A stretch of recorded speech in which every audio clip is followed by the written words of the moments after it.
Welcome to I Hate It Here, the podcast for HR and people professionals, making the hardest job in the world just a little bit easier. I'm Hiba Youssef. We do think about, little things like the laws and regulations and making sure that we're minimizing as much exposure as possible. And again, this cuts two ways. Sometimes we overdo it. Sometimes in ensuring that we are keeping our teams and organizations so compliant, we are overstepping the bound of what our leaders hear as being strategic for the org versus protecting against risks that don't exist to them yet, right? That's the problem. Someone has to do it. And unfortunately, it's a part of our function. We're not all legal and regulatory, but I think that's part of that translation that we have to do more finessing around. And that's where, again, that partnership word is really important. It's no surprise that I think HR and people leaders have one of the hardest roles at any organization. For me, it feels like sometimes we're not seen as true organizational partners, or our role is so diminished and viewed as not important.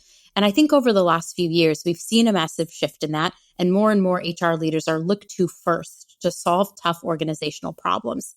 But as I kick off this new season about relationships at work, I knew I wanted to start with the most complicated relationship out there. And no, it's not mine with Justin Timberlake. It's HR and why we're sometimes not positioned as the true partners across the organization.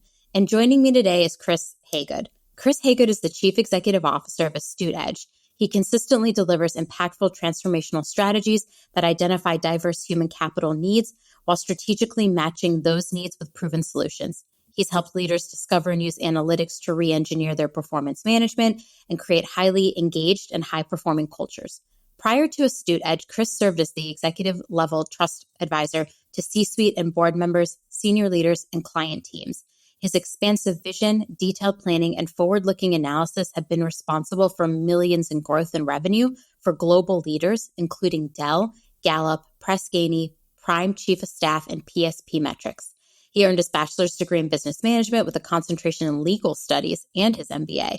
And as a Gallup certified strength coach, Chris earned his bachelor's degree in business management with a concentration in legal studies and his MBA. And as a Gallup certified strengths coach, Chris is an active member of the global Clifton Strengths community since 2015. Chris, welcome to the I Hate It Here pod. Thank you for having me. Very excited. I am so pumped to dig into our conversation today, and no, I will not ask you to read me for filth with my Gallup strengths because my balconies and basements worksheet does that every time for me. Ooh, the OG terms. Okay. Oh, yeah. Because I have, what is it that I have? I have command as one of my top strengths. Nice. And that one, the basement of that said I was very bossy. And I was like, hey, we don't say that to women. Yeah, okay? We don't attack women like that. Not on this pod. I'm not bossy, I'm a boss. I think that's Correct. like the actual rap lyric. I'm already being so corny and this episode just started, so get ready for this. This season, I'm talking a lot about like relationships at work. And this is the first episode of the season. So Chris, thank you for being my season opener. We're coming in hot. Sure. And I'm going to ask every guest. I do this thing every season. I pick a question. I ask every guest that comes on that season the same question. And so this season, I'm asking every guest, what do you believe is the key to maintaining strong relationships at work? It's a great question. I think the drum that I always beat, no matter what we're discussing when it comes to our industry, our world of HR, talent, people, and culture starts with clarity, starts with alignment, and then prioritization. And so I think there's a lot for us to do on the front end of making sure that we're walking into the right relationships that are actually going to appreciate the strengths and the specificities that we're bringing, but also be in the environment that's actually healthy for us as well. All relationships are a give and take. Professional relationships are no different. But I think having enough sincerity, being honest with what we want, what we need, and of course, finding the right partners to build upon those same commonalities is really important when it comes to the workplace itself. Yeah. Sometimes I'm just like, I just want to know what you want from me. Like you said clarity, and I was like, I feel that in my soul, because some days I'm like, what do you want from me? Like, I just want to know, because I think the expectation setting of relationships is so skewed sometimes, where people are like, I'm great at setting expectations, and they're not.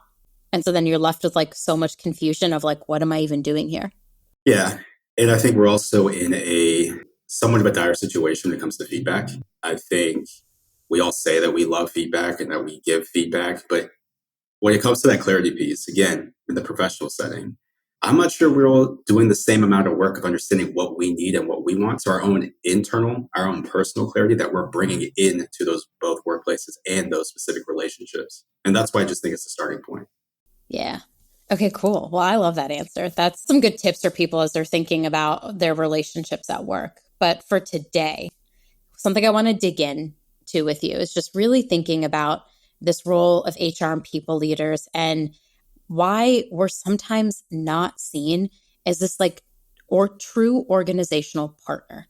And I want to dig into like what that actually means and talk more about that today. But let's start there. Like, why do you think HR leaders often struggle to be seen as true partners by the rest of the leadership team? I think there's probably a couple bigger buckets that'll answer this. Unfortunately, I think it starts with perception. I think the perception to this day that the function overall is overly administrative. I think with the overall value still being that this function helps get people in, and when we're ready as an org to get them out, which is such a short change of what the function and what the actual art of the talent, people, and culture role actually is. I also think that with that perception, it's a historical perception. So it's really hard to battle against maybe the individualized perception that might exist in an organization that you or I might be in that same seat versus if we think about like media, TV, movies, how are we actually perceived even in those fictional lanes? And it's all still very administrative. I think there's an actual interesting piece too that sometimes I feel like I'm going to get canceled by our people in the industry, but it has to do with Never. value and business acumen. I think it's twofold. There's the perception that those in the seats of people and culture, talent, HR, they don't actually have strong business acumen. And that cuts both ways. Sometimes it's true. And that's why I think I'm on cancel alert. But sometimes it is true. Sometimes it's true. Now, with that being said, there are a few things that we can do about this. The first is brush up on our business acumen. I know a number of leaders where they do love having that hard line of, I don't have to worry about the ops. I don't have to worry about the finances. I don't have to worry about what's actually happening in the industry at large because I only deal with our people here internally. Not great, but it does add to those perceptions. So when we're having, if the individual's even lucky enough, I say that facetiously, but lucky enough to be on the senior leadership team, if we're having really hard decisions about things like, oh, I don't know, layoffs, oftentimes those individuals are brought in at the tail end of, we have made this decision. How are we going to do it? They should be in the beginning of those conversations of what are we actually considering? What are the perspectives that we, as the rest of the team, are missing?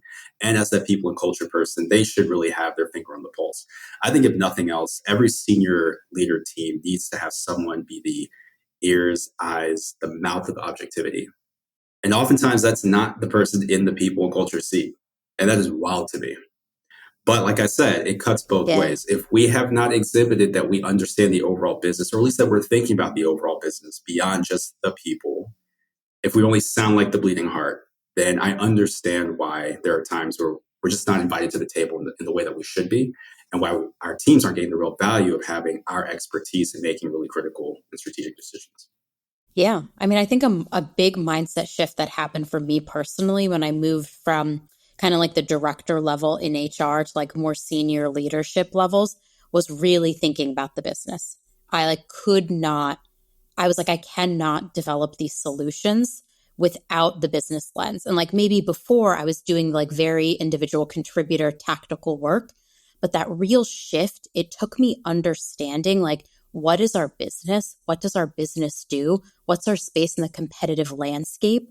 And now I do things like I look at just our business from like financial perspective, but I also look at our business from like an industry perspective.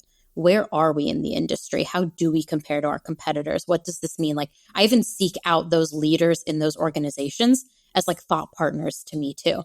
Because I think a lot of times we view ourselves in competition with people who are our competition. But for Yeah. HR, you can actually learn from them. They're probably dealing with the same things you're dealing with internally. Yeah, and I totally agree with that. And I also think that, to your last point, benchmarking is probably one of the strongest tools that we have in business in general, but particularly for Yep. HR people. I mean, what's the market doing? What's the market saying? What are others seeing before potentially we see it, or vice versa, is really important and valuable. But even for that internal lens, I understand, as someone who's been fortunate enough to be in senior leadership positions and coach them, consult with them, so on and so forth, that if you need to make really critical decisions very quickly, unfortunately, you are going to pick and choose who needs to be in that room if you believe they're going to drive value or not drive value. So again, if we're not showing up with that same lens that you, obviously in your own maturation as a great practitioner, if you're not showing up with that lens, or at least showing that you can step into those roles, then that's another reason why we're not invited to the table. Yeah. I just always want to be at that table. So I'm like, how can I be better? How can I be smarter? Yep. How can I know more? And it's interesting, when I took this role at Workweek, I did ask the CEO directly, like, are you interested in teaching me how the business operates?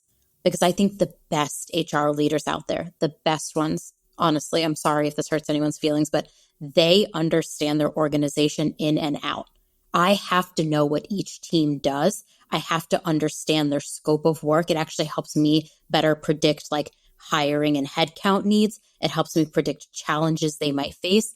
I have to understand how the teams all work together, how a product comes to be, because I think that actually puts me in a better position to be successful as a people leader. But I think so often Absolutely. we don't do that work. We're like overwhelmed by everything we're doing that we don't do that work. And so when you take on these jobs, I just ask, like, when you're onboarding to a new organization, really spending the first 2 weeks being like, what do I need to know? Meet everyone you can meet, understand all their problems before you start getting into like the grind of HR work. I think starting there could be really helpful. I just also I love knowing everything. I love knowing everything. I'm like, I want to be in the know. I'm nosy. I mean, you kind of have to be in the role. Kind of have to be in the role. I think so. Listen, curiosity is one of my 3 values. I have 3. Curiosity is number 1. Yeah. It means I'm going to ask a lot of questions. And I also just think, as HR leaders, if we approach everything with the curiosity, you are going to learn so much more. You have to open up your mind to that. So I think like that plays a big role in like how we could be struggling to be seen by the rest of the leadership team. I think this next question, I'm so excited to ask you because I feel like we're going to have some juicy answers. What are some common misconceptions that other executives have about the role of HR? So I'm going to try to avoid being redundant. Okay, go. Hit me with the misconceptions. Yeah.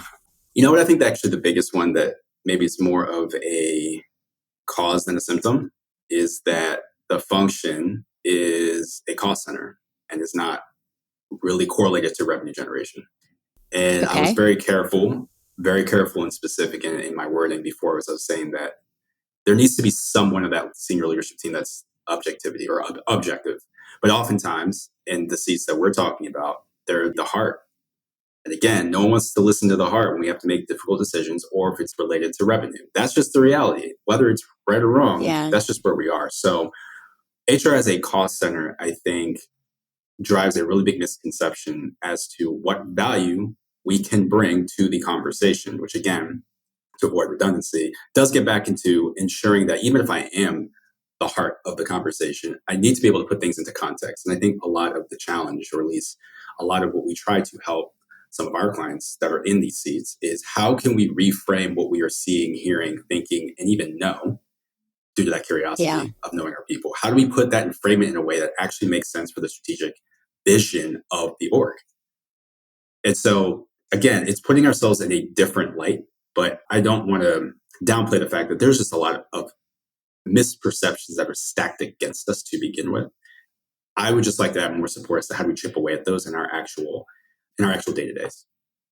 Yeah. Oh God. When I have been guilty of saying HR is a cost center. I feel like that sometimes. And I should really reframe my thinking around that because that's not true. Like everybody else, the business performs better because of the work that HR does. So we're not really a cost center. We can be a revenue generating function. I do believe that. Like we are the core of everything that makes people like productive, like engaged in their environment. The second piece of that I think is just super interesting is you're right. There are a lot of misconceptions stacked against us. Even when I meet people in public, like when I meet strangers, I'll go get my nails done and I'll talk to everyone around me. It's a problem. I like to talk to people. It's clearly why I have this podcast. I just like to talk, but I'll talk to people. And the second I tell them I'm in HR, you can like see a shift in the person that is across. And I'm like just chatting with the women getting my Yeah. nails done. Like you just see a shift. And so I think about like these are people who aren't even, maybe they're not executives at their company, maybe they're just like employees, and there's a shift. Yeah. Then when we get into the executive team too, it's like a lot of people tend to look at us as like, well, how do you think it's going to make the employees feel? Like that heart piece too.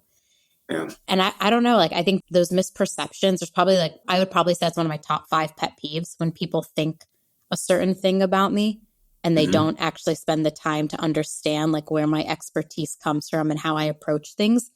I get really upset. So I think a lot of HR people are dealing with that misperception, like the old school notion of you're just a cost center, you're just administrative, you just tell me about people's feelings, not about facts. And so I think like those misperceptions can add up and they are stacked against us, unfortunately. So hopefully we'll dig into Yep. today, like how to deal with a lot of that stuff. I think something that interests me, and this might also get us, I don't think canceled, but this might be a hot take for some people. Like organizational structure does play a role in our influence as HR people. So how do you think the structures that are out there can actually impact the influence of HR? In big ways. I think the needs are really important based off of your people and really your operation. So there are a number of organizations that, to be really honest, they have chief people officers, CHROs, and they probably shouldn't, by way of their size, by way of what they're actually managing. Doesn't mean that they shouldn't have a strategic HR voice in their room. But if we're talking about actual structures, I am not of the mindset that if you have someone in an HR leadership seat rolling up to a CFO, that's not necessarily a bad thing. It is a bad thing if your company is too large to have such a structure. But when you have that misalignment, again, going back to that second tenet that I started with, when you have that misalignment and you don't have the right people in those right seats, both structurally and potentially just by way of fit, then you're going to have challenges with who are we listening to? Why are we listening to them? We're definitely going to have challenges with resource allocation, or really for our function, resource misallocation. Because if we are going to, at the same time, hold the bag as to things like turnover, overall productivity, performance, leadership development, even just professional development, we're going to be holding that bag, and yet we're not set up for success with the actual resources, support, team members, and things of that nature. It's totally unfair. But the structure itself, again, it's more strategic. If you don't have a leader that believes in the value of what their people leaders are bringing, then you're not going to be put in the right position to actually be successful. Yeah. Hot take, I don't like when HR reports to the CFO. Actually, I look at people jobs. Like I look at job descriptions all the time. It's like I'll send my friends jobs constantly. And I think something that's really interesting is if I see that the HR role reports into the COO or the CFO, I usually think absolutely not. I would never work there. I don't know if that's just like a hot take from me. I think like what the CFO wants and what HR wants are very at odds with one another. CFO is really thinking like, how do I save this money? Yeah. And HR people are like, I actually need the money to do a lot of the things. And I think it's important if you are in a small founder led business for HR to report to the CEO. But like maybe that's a hot take. I don't disagree with that. Okay, maybe it's not a hot take. Of course, it's a hot take. My piece is it? it Tell me. depends, right? Because Fine. Okay, yes. Context. everything, yeah, context and nuance, the most annoying things ever. But if we take what you shared, let's really be honest about this, because I also have a tangent that we'll see if it makes sense to go into. Let's go. Let's do it. If we take your example from a few minutes ago, if we take Hiba, who is at that, I think you say at the director level, you kind of made that leap of really connecting the dots, not only what's in front of you, but how does it holistically have impact? If you are with a smaller entity and you as the entity actually can't manage, or you can't provide the right environment for HIPAA the director versus HIPAA the manager level. So you need someone who's strong in the practice itself, but maybe you aren't actually ready for that same practice to then bubble up into that strategic leadership.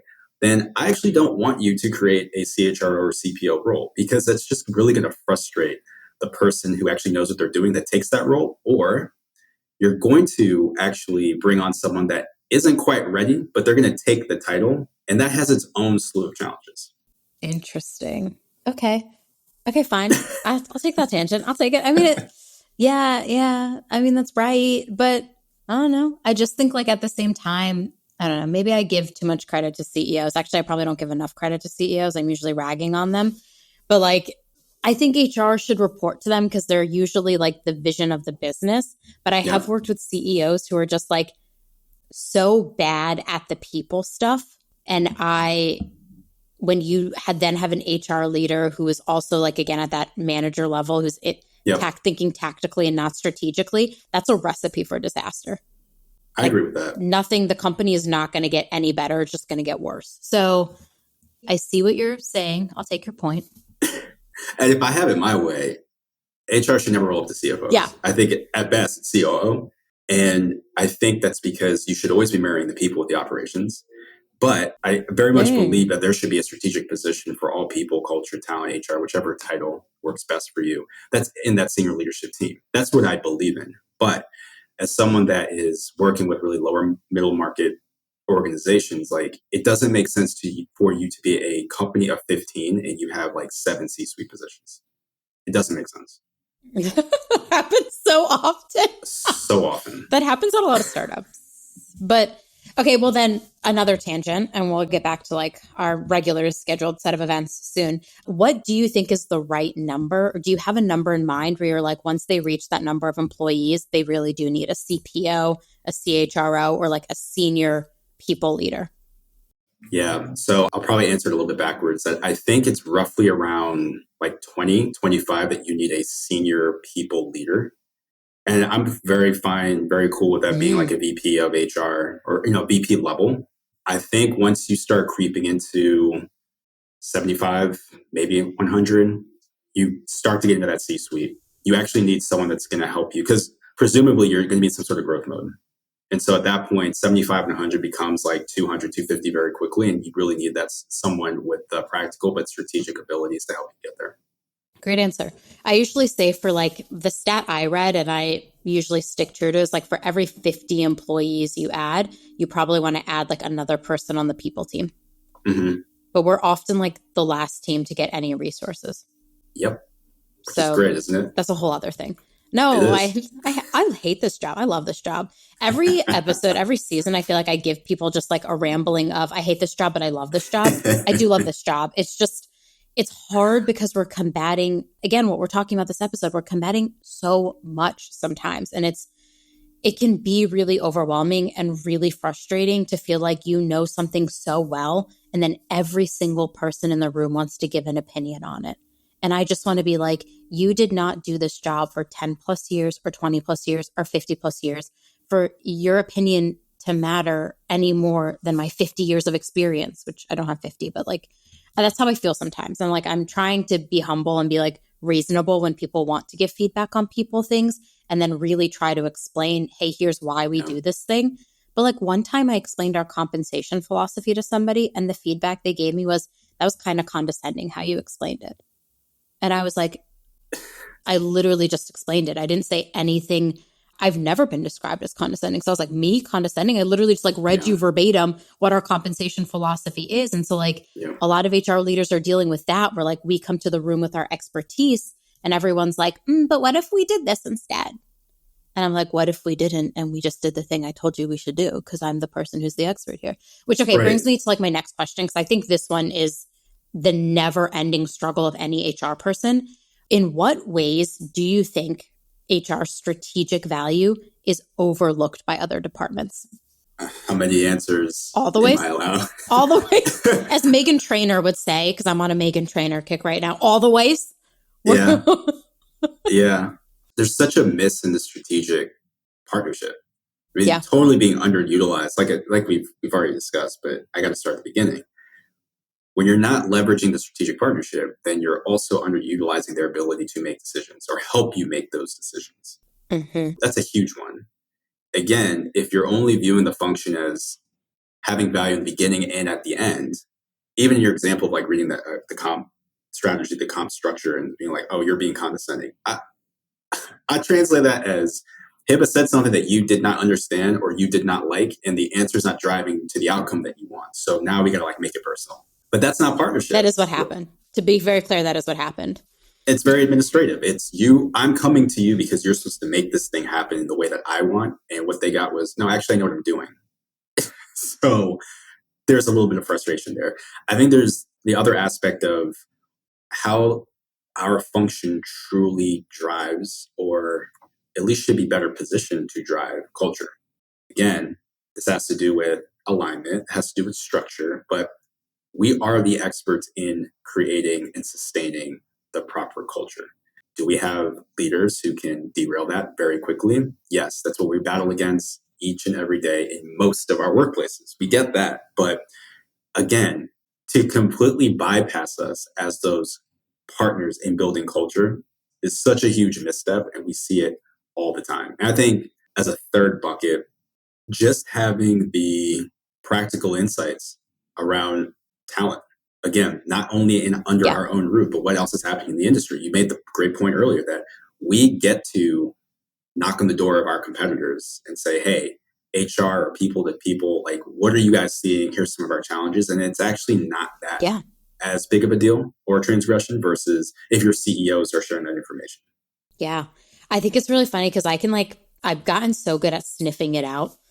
When a leader comes to me and they're like, I want to fire this person. I'm like, oh, really? That's where you want to start the conversation? Yeah.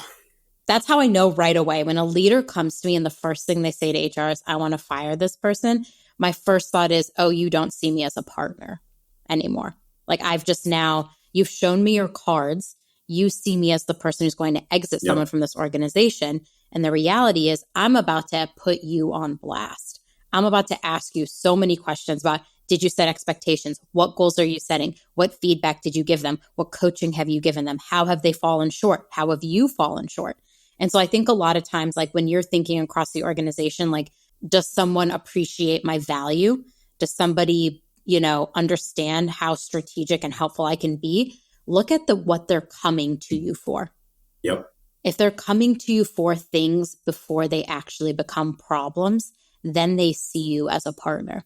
If they're only coming to you when something has become a problem, they are seeing you as the retroactive person who's going to clean everything up for them and not have a say in how to actually make it better. And I think like a lot of business leaders fall into the, well, HR will clean it up for me bucket versus falling into the HR is my partner on actually making my team more efficient, more engaged, more productive. So I think like our value is overlooked often, but looking and assessing what people are coming to you for in the business will help you get an understanding of how you're perceived. And unfortunately, I hate that saying perception is reality. Yeah. I'm like, that sucks. Cause like, what if people think I'm like a bitch? So I'm like, I'm not really a bitch. I'm just perceived, what I mean? Never. But I think there's something to be said there. Like if people are only coming to you as their fixer, they're overlooking your strategic value. Like they've shown you your cards, you just know. But even again, with your example, they came to you with like, hey, carry my water. And you were like, no, I got questions. So what then happens? Potentially, they get a little retaliatory and they're like, well, the next time I want to do something, I'm going to bring HIPAA in even later than before, opposed to understanding that, no, I actually need to have my ducks in a row in general before I go to HIPAA as my partner, or at least having more of the thought process of HIPAA is my partner in the seat that she's in. I think there's also an unfortunate misconception that for those in our industry, if nothing else, we do keep compliance front of mind. We do think about, little things like the laws and regulations and making sure that we're minimizing as much exposure as possible. And again, this cuts two ways. Yeah. Sometimes we overdo it. Sometimes in ensuring that we are keeping our teams and organizations so compliant, we are overstepping the bound of what our leaders hear as being strategic for the org versus protecting against risks that don't exist to them yet. Right? That's the problem. Yeah. Someone has to do it. And unfortunately, it's a part of our function. We're not all legal and regulatory, but I think that's part of that translation that we have to do more finessing around. And that's where, again, that partnership word is really important. I wish people actually understood that. That's a misconception. I wish people understood Mm-hmm. more that there are laws that regulate how I do work. Because nobody else is thinking about that. Like, you think your sales leader is thinking about that? You think maybe your marketing leader, if you think about like data and GDPR in Europe, like, yes, they're probably Mm-hmm. thinking about like laws and regulations. But like, I wish more employees understood, like, not only am I filtering through like what's best for the company, I also have to think about, can I legally do this? There are 50 states and in the US, and every state has different laws. And I think like a lot of people are Mm-hmm. just like, oh, our HR leader just does whatever they want. And I'm like, no, my dude, I got to literally look up, like, if I'm offboarding someone in California, I got to pay them a paycheck that week. You know what I mean? Like, that paycheck has to be cut and sent to them. Like, there are laws around that. They have vacation. I got to pay it out. And so I think a lot of people forget that we're also balancing like legally what needs to be done. And with that comes also risk and exposure. And so like, if we're the only people thinking about risk and exposure at the company, you're just set up to fail. And so something I do with everyone I work with is I always make clear, if I think that down the line there's going to be some sort of like thing that they need to know about, I will tell them ahead of time. So I'll say, hey, I know you want to hire Mm-hmm. someone in that country. FYI, if we hire someone in that country, they have different laws when it comes to like severance and offboarding. Here's what you need to know.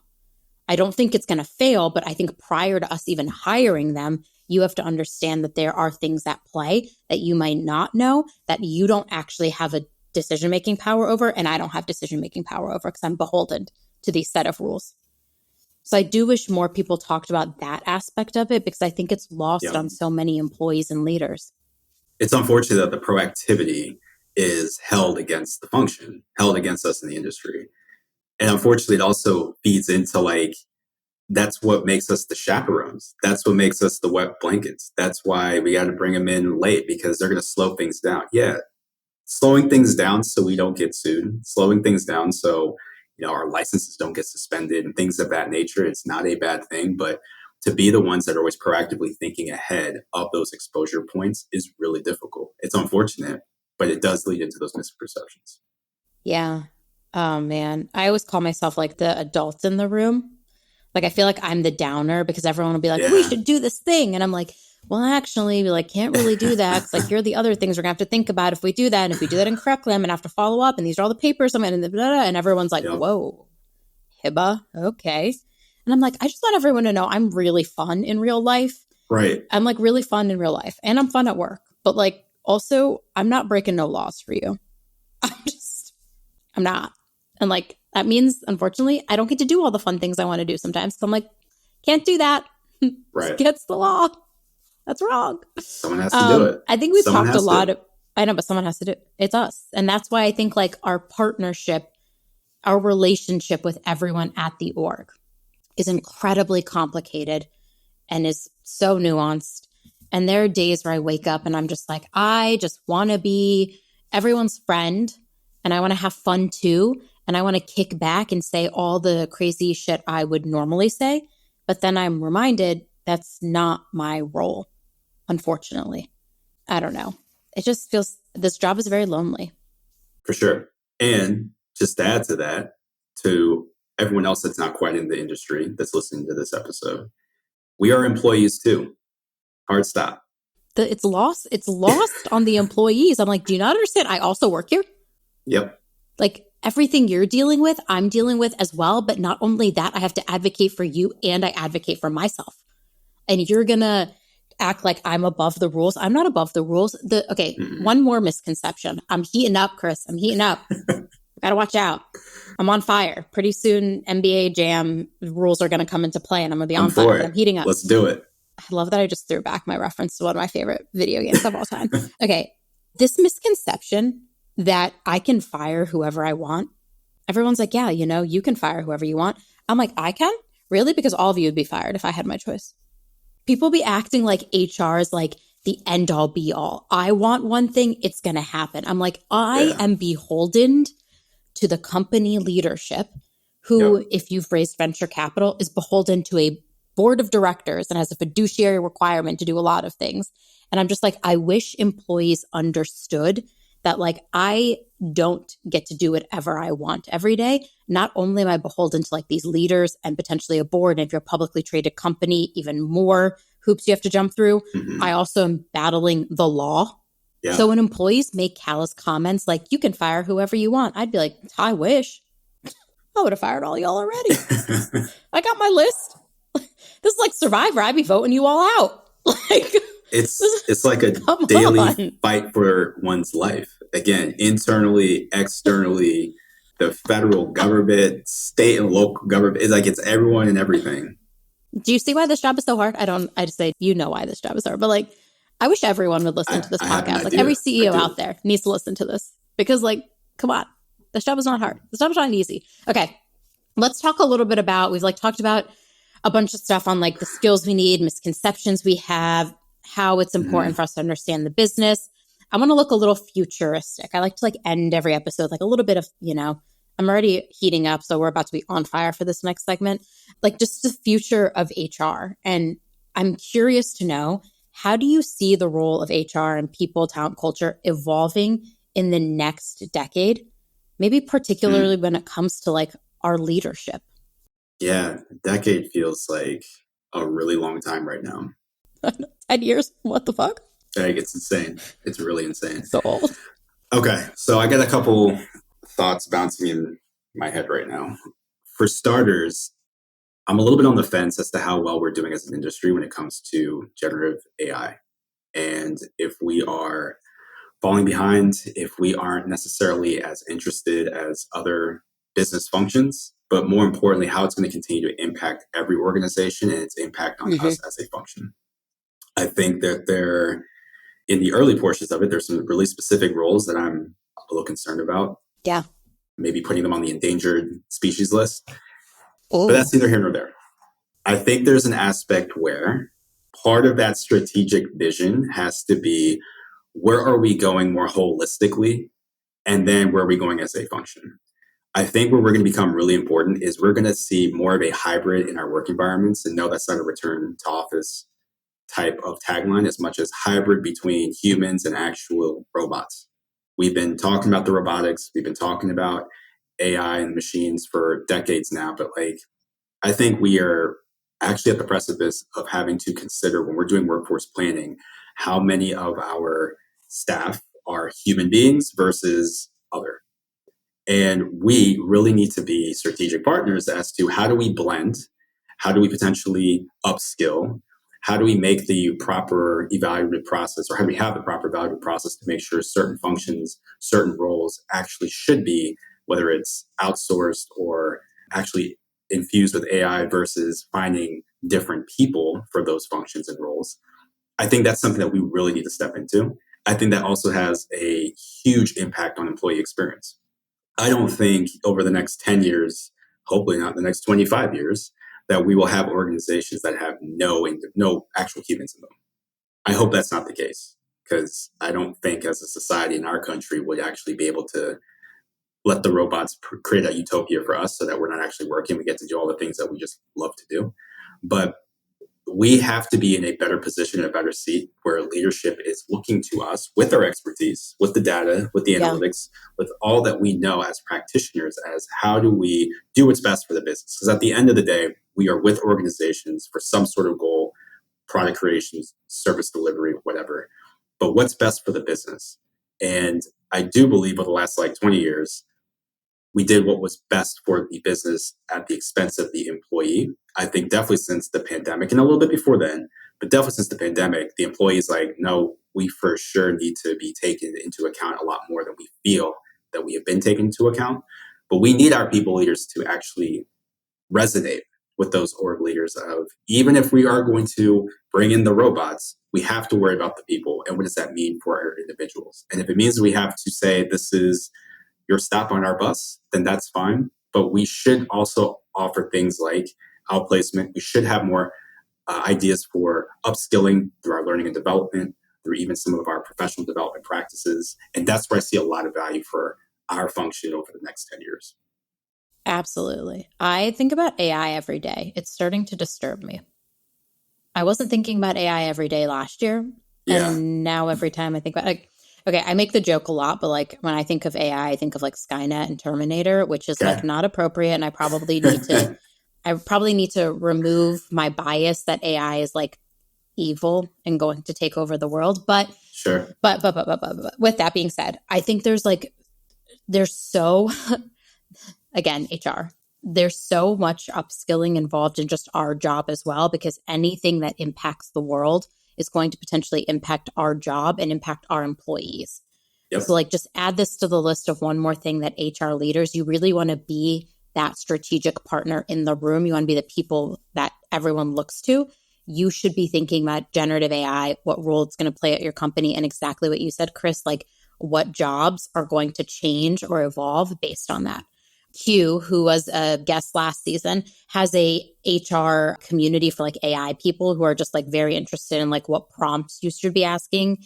I can share it in the show notes, but highly recommend like joining the community. I'm in it and I just like see things coming through, and it's like actually just helping my brain understand how is AI going to impact HR and our Yep. employees. And so like I love that you brought that up, and I just think like I feel like we're at this inflection point. God, I hope I'm not wrong. I hope in like 20 years we don't listen to this podcast and people are like, God, they were so dumb. But I feel like we're at this inflection point where like work needs to dramatically change. It has in the last 4 years a little bit with the impacts of COVID, but I am looking forward to the next 10 years to really see work become better for the employees and HR, in the sense that we're thinking about things like how do we use technology to do our administrative tasks so we can focus on the things that are creative and fill our cup more, to the point where we're thinking about like how can we automate things so it's a more seamless experience? How do we personalize everything so everyone feels special at work? And I just think like the next 10 years could be potentially some of the most exciting years we have, or also some of the worst. Who knows? I mean, at this point, At the rate who knows? we're going, right? I'm going to be optimistic for this episode. Some Yeah. episodes I'm like everything's on fire and it sucks. This episode's a season opener, so I will be optimistic for this one. That's what I'm excited for. So like as you're Yeah. listening to this, if you have not thought about AI, your strategy, leveraging it, I really encourage you as an HR leader to start thinking about that. Do your research, get into the free communities, reach out to people who are experts, because it's going to change the way we do work, and you do not want to be behind on this type of thing. Again, future thinking. One last one. What changes would you like to see, like you personally, Chris, your dream, in how organizations perceive and integrate HR leaders? Yeah, probably starting with not all employees are a monolith. I think in general, like management science and the way that we lead our people, which is actually kind of odd because I come from a school of thought. I'm former Gallup behavioral economics. We know that there are very specific aspects of the human experience that then impact things like buying decisions or how we connect, how we interact, how we make psychological connections with brands, with people, right? But I still think we still treat our employees like a monolith. We need 5 sales people, and all 5 are going to do these things each and every day. It's going to yield the same type of results each and every week, every month, and it doesn't make any sense.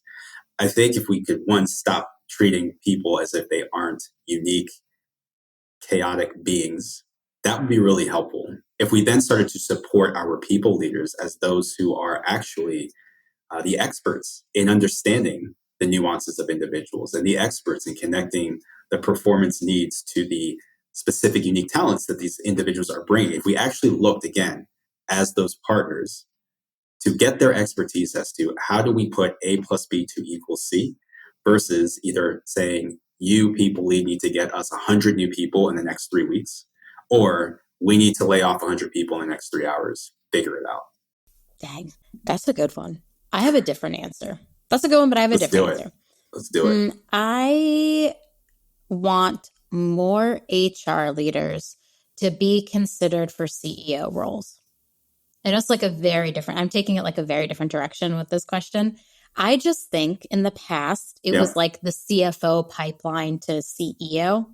And I wrote a newsletter about this last year. I called it the CPO path to CEO, where I listed a few different Mm-hmm. HR leaders who made that change. And I want more HR leaders to be considered and perceived as experts in how to build truly great companies. And I think a lot of times that pressure is put on CEOs. And I think HR leaders would be like a good path to CEO.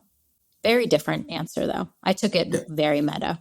No, I mean, I love that answer. I think there's so much wisdom in it. And I think of what we've been discussing today, if nothing else, I think what hinders some of that, what's the word that we should use?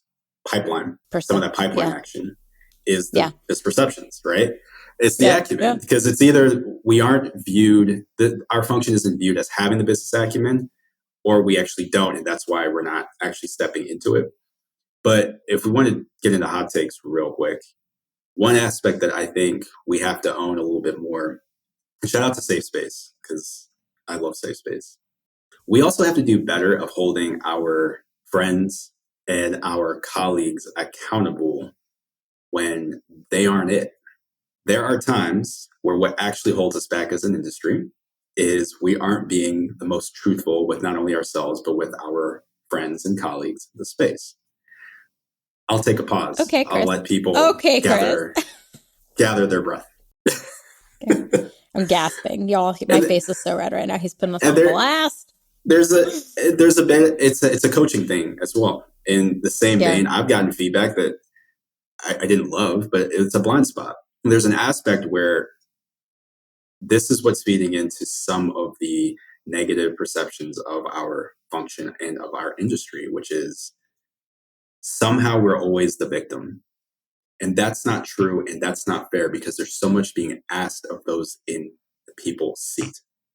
However, there are times where, as much as you might need a spaced event and I need a spaced event, if we never check each other, the unfortunate thing is, as you said before, this is a very lonely position to be in, that if we're not even checking each other off script, unofficially, if I'm not saying, yeah, hey, but I think XYZ was being wild and what you said to them was actually hilarious, but you probably shouldn't have said it the way that you did.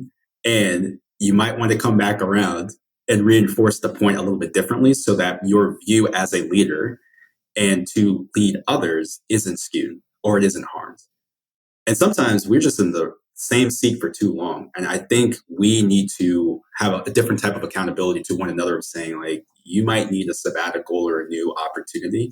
Because I think that also hinders us from being considered, maybe not for the CEO role of the organization we're with today, but the next CEO role. Because for the most part, many of us don't change industries very frequently. So every industry is pretty small, and we'll hear about you. We hear about other leaders where we're vetting them. And so there's an aspect too where I think we can have a little bit more accountability of even developing and supporting our friends in the space to make sure that we're all growing together. Yeah, I did not pay him to make that plug about Safe Space, but thank you for bringing that up, because that is like kind of it's a core tenet in Safe Space, honestly. Yeah. Like, we go there and we get like gut checks, like, hey, am I wilding out right now? Am I being gaslit? Like, is this real? Does this happen to you?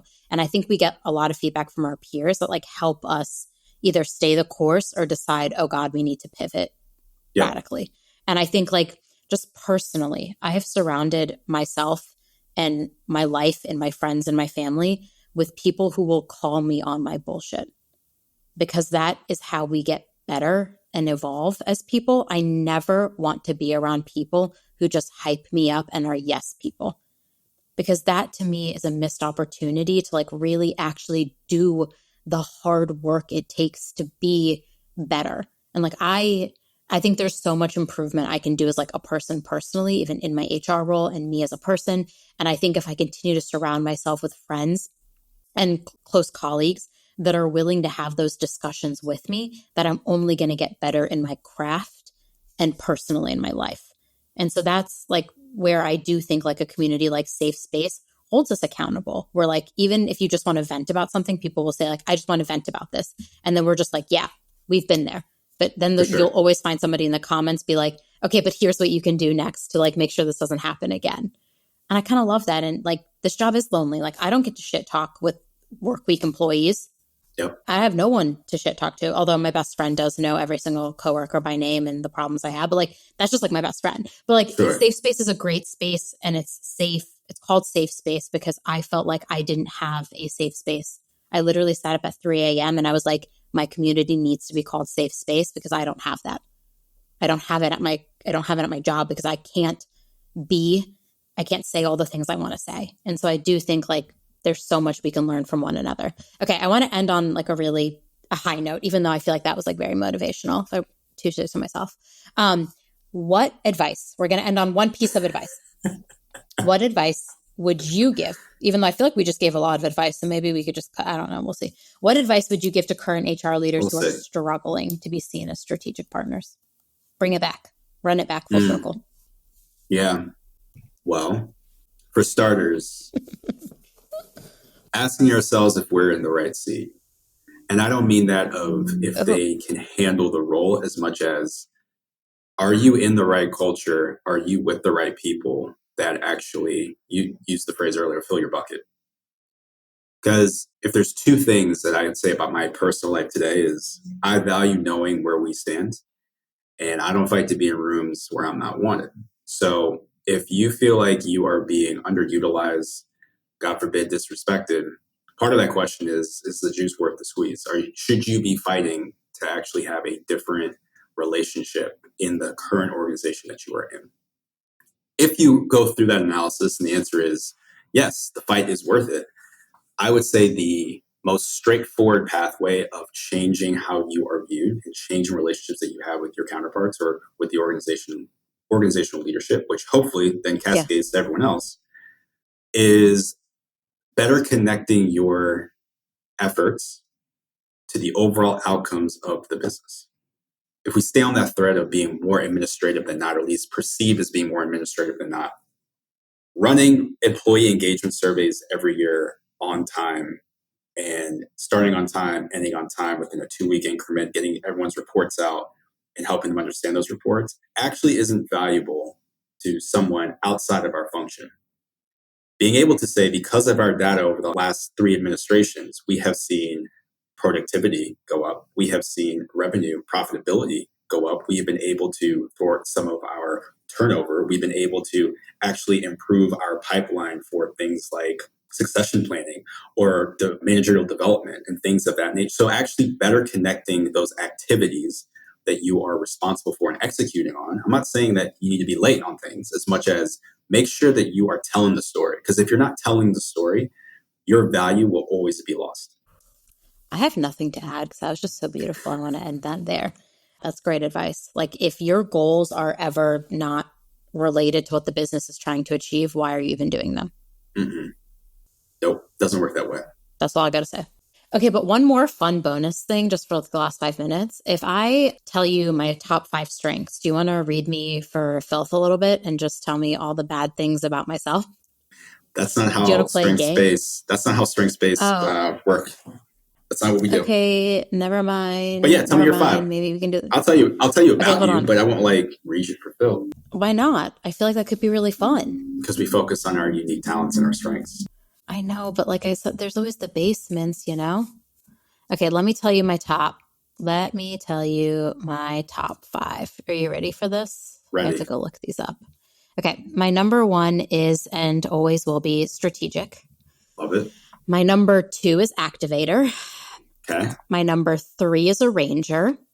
Okay. My number 4 is command. Uh-huh. And my 5th strength is individualization. Tell everyone about me. Wait, what was the 5th one you cut out? Individualization. Oh, cool. So for starters, we share 3 of our top 5s. Not surprised.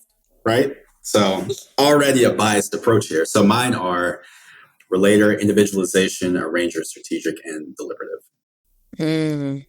Arranger is my favorite of my top 5. Same. Not surprised. So let's just go really quickly. You're 1 through 5. So you're strategic. Effectively, your lens in which you see the world, you have a really uncanny ability of getting us from point A to point B. You are going to find that path of least resistance pretty quickly. What's really cool moving into your second one, your activator, is once you see the path, you are ready to actually run down that path. And based on the energy that you have, you typically motivate others to run with you.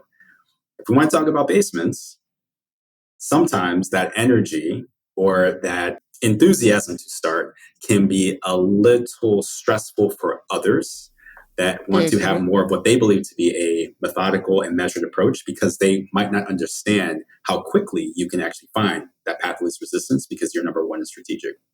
Number three of a ranger.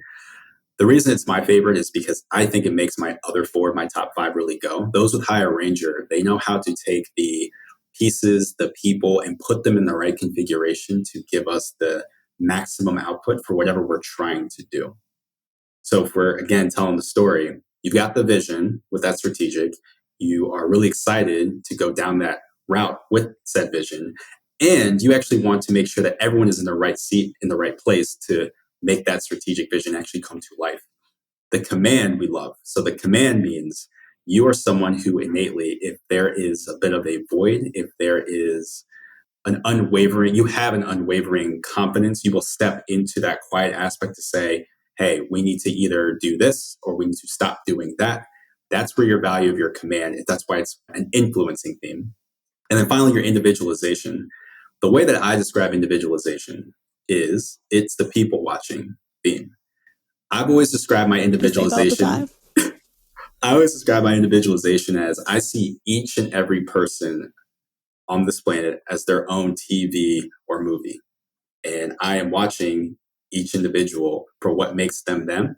And that way I can then monitor, or maybe even, what's a better word than monitor? I can then dictate how I interact with them based off of what I've learned that they like, because they're a unique person. So it's little stuff that if you are maybe a little more introverted, picking up the phone to talk to you might not be your favorite. That's cool. I can text, I can email. And if that's where our relationship really is, because you'll appreciate that you don't have to really have that extroverted type of interaction, that's fine with me. Wow, that was really cool. Anyone listening who has not done their strengths, like, not that this is sponsored by Gallup, I just recommend taking it. Honestly, like, it unlocked a lot of self-awareness for me personally. That was really fun. Man, I really wanted you to read me for filth, though. I really wanted you to be like, you are bossy and you're bossy. That's the only one I could think of. It sounds like you just want me to call you bossy. I am bossy. No, but I actually did my strengths and then unlocked my full 40. It's 45? No, 35. 35. 34. Yeah, 34. Sorry. Yep. Wow, numbers today. It's fine. I unlocked my full 34, and I'm not going to lie, I went straight to the bottom to see what my bottom strengths were. If that doesn't tell you everything you need to know about me, I don't know what does. I said I like went straight to the bottom to see what my bottom strengths were. Not the purpose of the unfortunately, that's how Anyways, that works. Okay. So I feel like we've done a good job of, spending today talking about why HR's relationship with everyone else is complicated. Like, remember when they used to do Facebook statuses? Like, it's complicated. Also, if you ever use that, I never did. But like, HR's relationship with the organization, it's complicated. We talked about why. We talked about the barriers we're facing. And you gave some like really amazing advice. And then bonus, we did a little strengths.